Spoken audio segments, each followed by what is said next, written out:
Welcome to Luca and Miguel. Enjoy the video. You start by preparing the project for interactive inspection.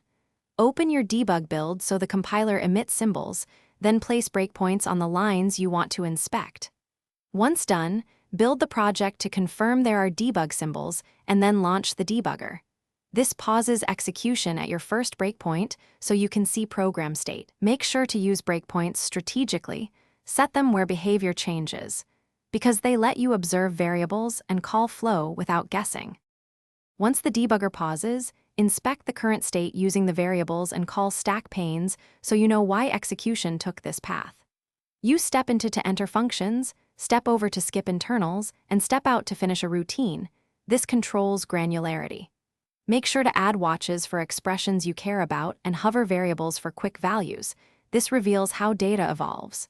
If you need to test changes, evaluate expressions on the fly to confirm hypotheses without recompiling. To finish, remove unnecessary breakpoints and run the program to verify behavior under normal conditions. This confirms your fix. If the debugger won't attach or the app crashes before breakpoints hit, collect logs or a core dump for offline analysis and make sure you can reproduce the issue. Finally, if variables show as optimized out, rebuild with the debug target and no optimizations so symbols are available. This resolves the most common visibility problem when. Thanks for watching and please subscribe. It's the best investment you'll ever make.